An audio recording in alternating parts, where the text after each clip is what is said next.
అందరు మాట్లాడుకోమన్నారు.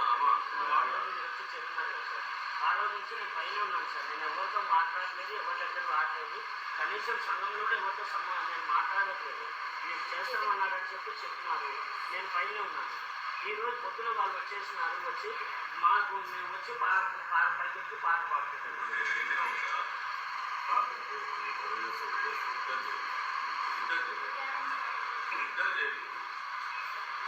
దేవునికే కావాల్సింది ఇద్దరు చేస్తే ఈయనే ఉంటారు. కానీ ఒకటే చెప్తున్నాను, నేను డ్యూటీ చేశాను ఒక్కొక్కరి మాత్రం సమస్య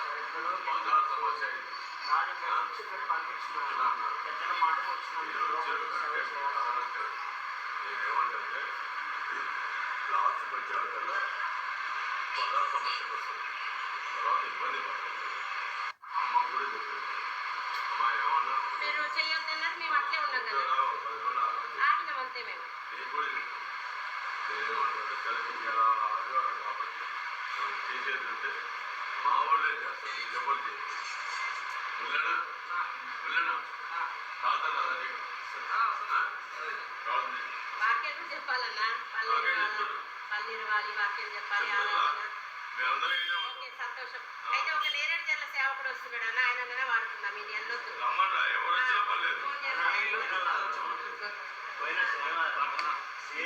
అన్న, ఇద్దరి మధ్యలో ఆయన వాడుతున్నాం.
భక్త్ సింగ్ గారు ప్రభువుని నమ్మిన తర్వాత మరి కుటుంబానికి దూరమయ్యాడు.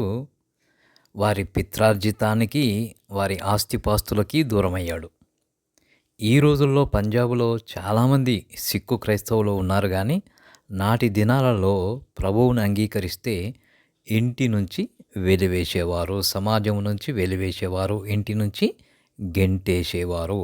ఆ విధంగా భక్త్ సింగ్ గారు వ్యక్తిగత కుటుంబాన్ని మరి ఆస్తిపాస్తులను కూడా కోల్పోయి ప్రభువు కొరకు విశ్వాసిగా జీవిస్తూ హెబ్రోను అనబడే ఒక పెద్ద సహవాసాన్ని స్థాపిస్తే నేడు ఆ సంఘాలలో వర్గ పోరులు ఏ విధంగా తయారయ్యాయి అంటే, ఈ యొక్క సేవకులు, విశ్వాసులు 2-3 గ్రూపులుగా విడిపోయి ఎవరికి వారు మేమే ఇది జరిగించాలి, ఈ సేవ జరిగించాలి అంటూ వారు నిజంగా దేవునికి సేవ చేస్తున్నారా లేక అపవాదికా?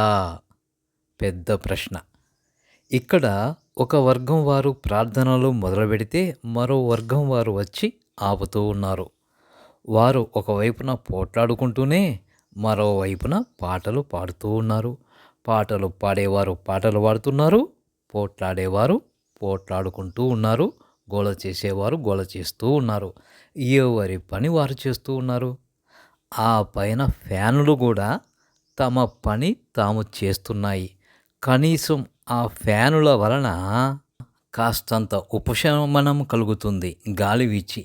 మీ వలన సంఘానికి ఏమన్నా క్షేమం కలుగుతుందా అనేది పెద్ద ప్రశ్న. ఇక మీరే ఒకరికి ఒకరు ఆటంకాలు కల్పించుకుంటుండగా ఇక బహిరంగ సువార్తకు వెళ్ళినప్పుడు ఇతరులు ఆటంకపరిచే దానిలో ఆశ్చర్యమేముంది? ఇది మా వాడ, మా ఊరు, మా ప్రాంతం, ఇక్కడ ప్రచారం చేయొద్దు అంటారు వాళ్ళు. ఇక్కడ మీరు కూడా అంతే కదా, మా వర్గం వారే కార్యక్రమాలు జరిగించాలి, ఇతరులు జరిగించకూడదు అంటూ మీలో మీరు ఆటంకాలు కల్పిస్తూ ఉన్నారు.